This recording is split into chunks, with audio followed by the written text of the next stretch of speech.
Welcome to Sacrilegious Discourse. For this is what the Sovereign Lord says. Why do you need prophets to tell people who you are and what you want? If you can justify everything that the God of the Bible has done, then you can justify any of your behavior. A lot of this mentality is trickling into what is now mainstream right-wing Christianity. I am capable of empathy greater than this God of the Bible. This is a Bible that they tell kids. This is the good Lord. This is the good book. He is fantasizing about murder, mass murder. Head over to sacrilegiousdiscourse.com right now to find out how to leave us a review or support us on Patreon.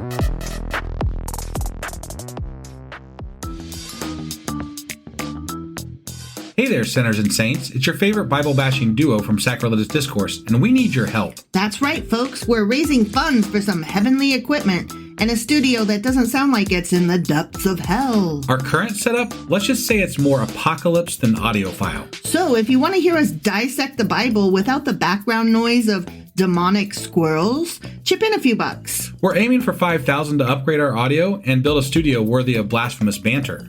Donate today and help us spread the good word of atheism. You can find a link right on our homepage, sacrilegiousdiscourse.com. Every dollar counts. Even if it's from your collection plate.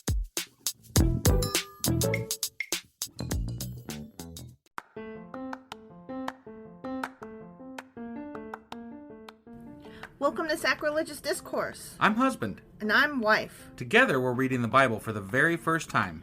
We grew up without religion and wanted to know what all the fuss was about. Well, what have we learned so far? That God is a dick, and apparently some people believe in talking donkeys. We're not trying to pass ourselves off as experts. Nope, we're just reading the Bible for the first time and giving our first take reaction. If you'd like to join us in this venture, you might consider starting at episode 1. Otherwise, jump in wherever you like. All right, let's go read the Bible. Yeah, let's get to it. Husband! Wife! Do you remember what happened earlier yesterday today? Well, we read Jeremiah chapter 16. We did. And in that chapter, God told Jeremiah that he's not to marry anybody. For no particular reason, I guess. I don't really know. Whatever. So his wife and children don't die. Yeah.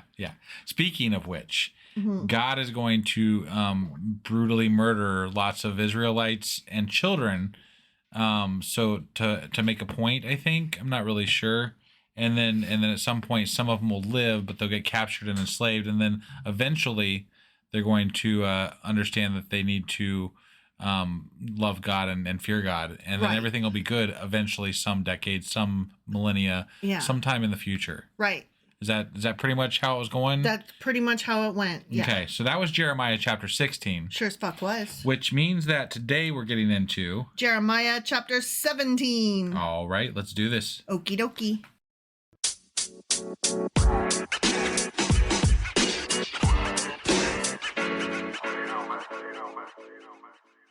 All right, so we are jumping into Jeremiah chapter 17. Okay. Okay? Yep.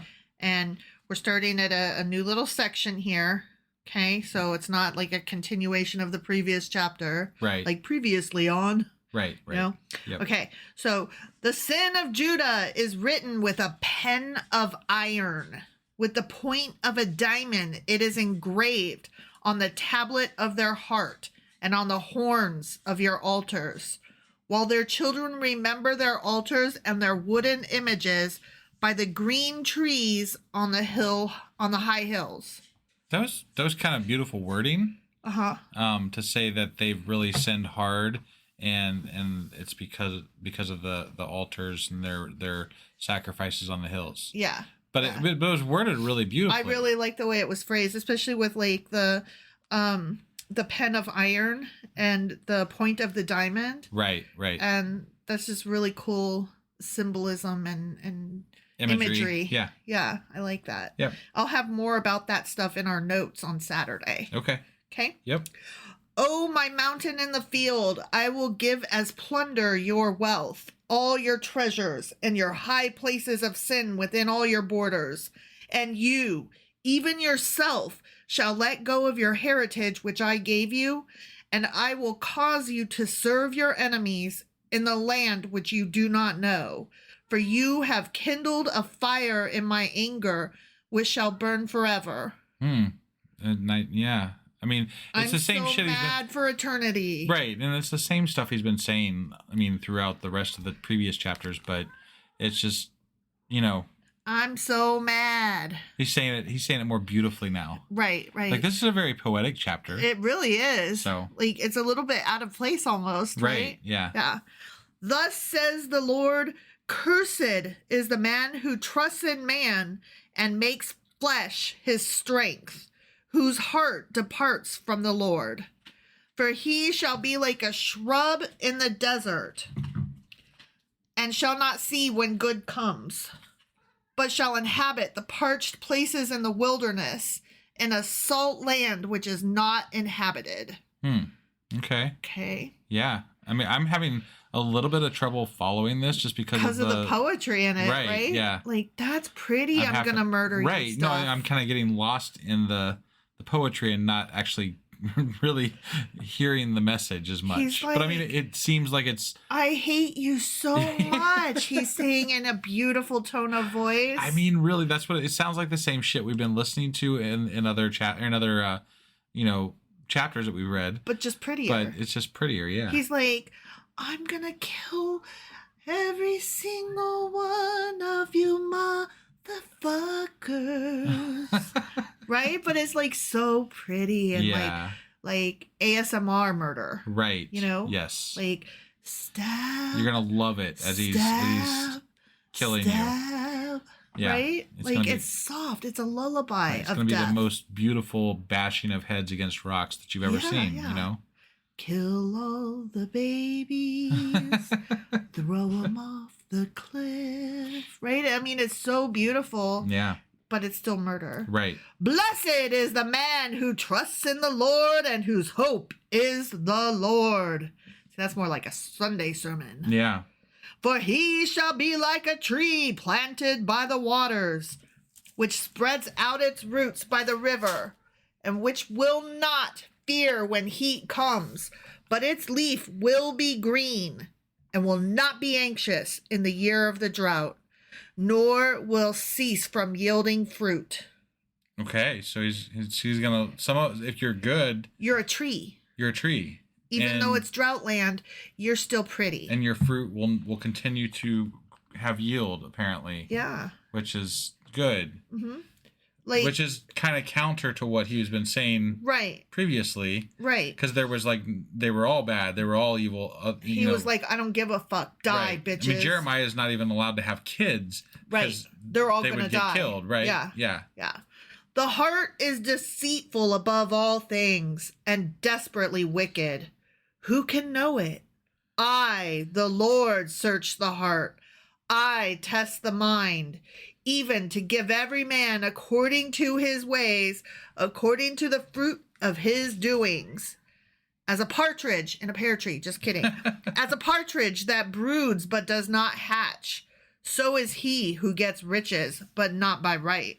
It will leave him in the midst of his days, and at his end he will be a fool.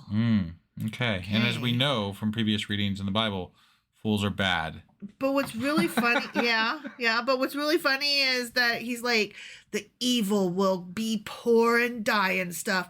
But like Jeremiah and previously Job and somebody else were all like, why do the evil always seem to get the good end of the stick? Right. And God's like, they won't. And I'm like, but they already did. They already did get the good end of the stick. Yep. A glorious high throne from the beginning is the place of our sanctuary. O Lord, the hope of Israel, all who forsake you shall be ashamed. Those who depart from me shall be written in the earth, because they have forsaken the Lord, the fountain of living waters. Remember they talked before about the fountain of living waters versus the dry cistern. Right. Yeah. So there's that comparison again. Sure. Heal me, O Lord, and I shall be healed. Save me, and I shall be saved, for you are my praise. I think that kind of goes, if he does the thing that you want him to do, then you are got the thing, the thing done. Yeah. If I breathe, then I have breathed. Yeah. Right? It's true. If I paint a house, the house is painted. Correct. Okay, just making sure. Yeah. Okay. Yeah. If I verb a verb, then the verb has been verbed. If I verb a noun, the noun has been verbed. Wait, That's what it is.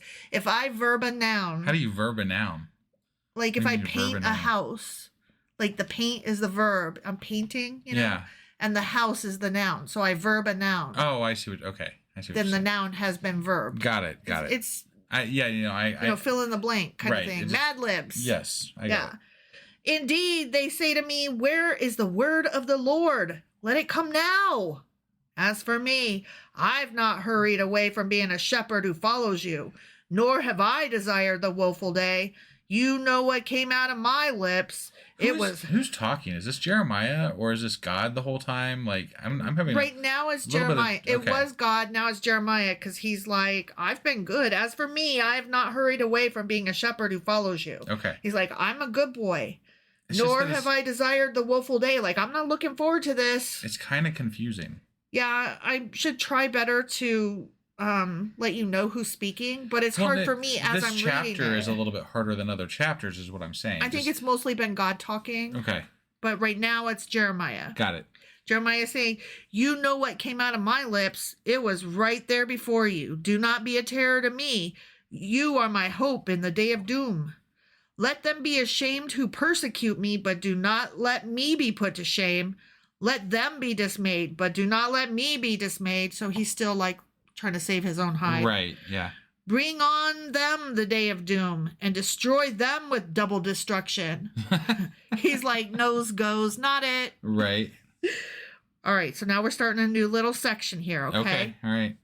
Thus the Lord said to me, so now God is talking again. Yeah. Go and stand in the gate of the children of the people, by which the kings of Judah come in, and by which they go out, and in all the gates of Jerusalem, and say to them, hear the word of the Lord, you kings of Judah, and all the inhabitants of Jerusalem who enter by these gates.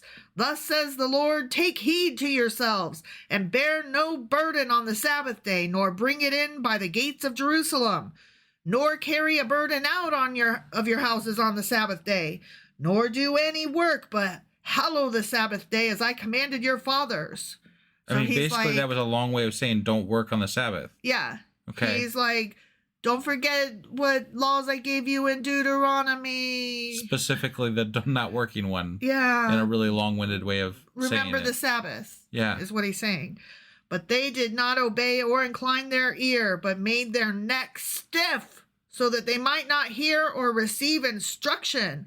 And it shall be, if you heed me carefully, says the Lord, he says, to bring no burden through the gates of this city on the Sabbath day, but hallow the Sabbath day to do no work in it, then shall enter the gates of this city kings and princes, sitting on the throne of David, riding in chariots and on horses, they and their princes, accompanied by the men of Judah and the inhabitants of Jerusalem, and this city shall remain forever. That was a long if you sentence. just honor the Sabbath, Then there'll be it'll lots be of good fine. kings and everything will be wonderful. Yeah.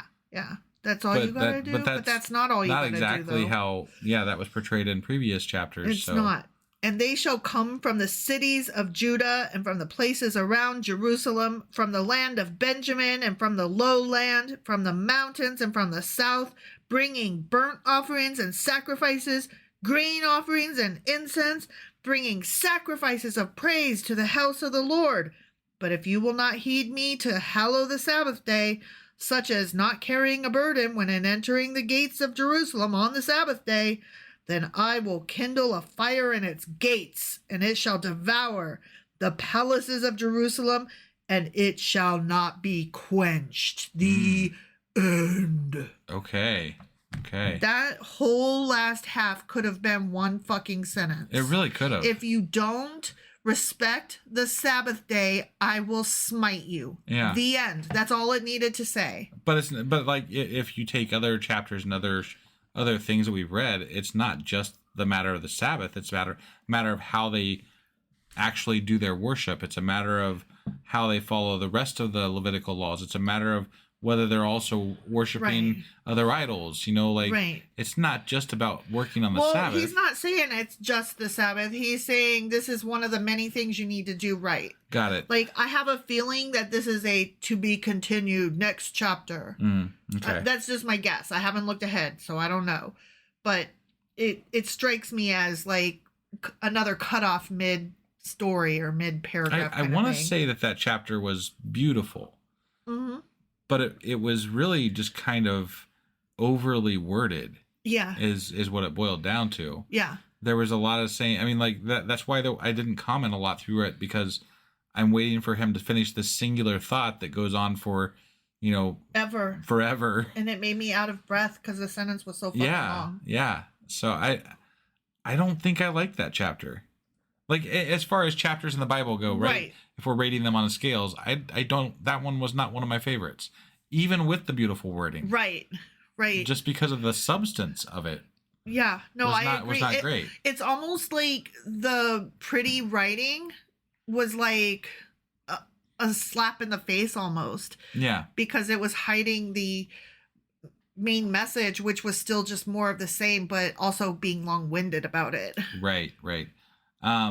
So I think that's all we've got for today. I do want to say one thing here, and that is that we are using a new computer today, which might be fucking with our sound quality. I don't know. Maybe it sounds great. I have no clue until I get done and edit and listen and go back. This is a preemptive apology for any shitty audio you may encounter or have encountered this episode. We will try to rectify it soon if there is shitty audio. Right. If there's not, then yay, everything's wonderful. Woohoo! But again, apologies if it was bad, and we will fix that soon. But that was Jeremiah chapter 17. Sure as fuck was. Which means we'll be back tomorrow with Jeremiah chapter 18. All right, we'll see you then. Bye.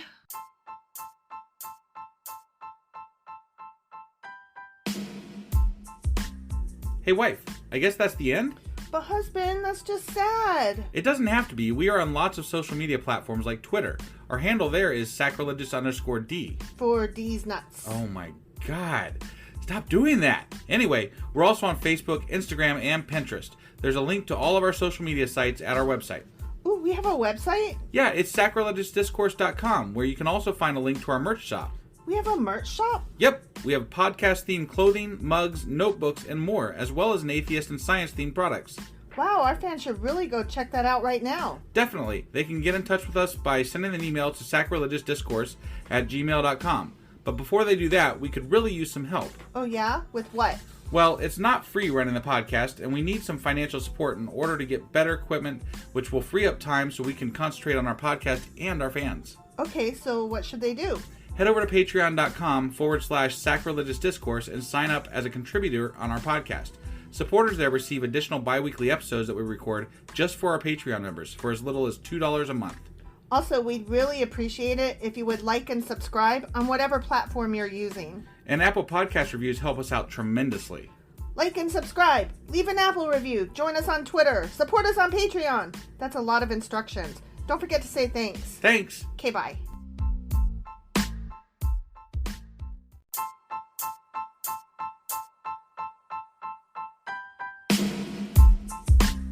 Hey wife, I guess that's the end? But husband, that's just sad. It doesn't have to be. We are on lots of social media platforms like Twitter. Our handle there is sacrilegious_D. For D's nuts. Oh my God. Stop doing that. Anyway, we're also on Facebook, Instagram, and Pinterest. There's a link to all of our social media sites at our website. Ooh, we have a website? Yeah, it's sacrilegiousdiscourse.com, where you can also find a link to our merch shop. We have a merch shop? Yep, we have podcast-themed clothing, mugs, notebooks, and more, as well as an atheist and science-themed products. Wow, our fans should really go check that out right now. Definitely. They can get in touch with us by sending an email to sacrilegiousdiscourse@gmail.com. But before they do that, we could really use some help. Oh yeah? With what? Well, it's not free running the podcast, and we need some financial support in order to get better equipment, which will free up time so we can concentrate on our podcast and our fans. Okay, so what should they do? Head over to patreon.com/sacrilegiousdiscourse and sign up as a contributor on our podcast. Supporters there receive additional bi-weekly episodes that we record just for our Patreon members for as little as $2 a month. Also, we'd really appreciate it if you would like and subscribe on whatever platform you're using. And Apple Podcast reviews help us out tremendously. Like and subscribe, leave an Apple review, join us on Twitter, support us on Patreon. That's a lot of instructions. Don't forget to say thanks. Thanks. Okay, bye.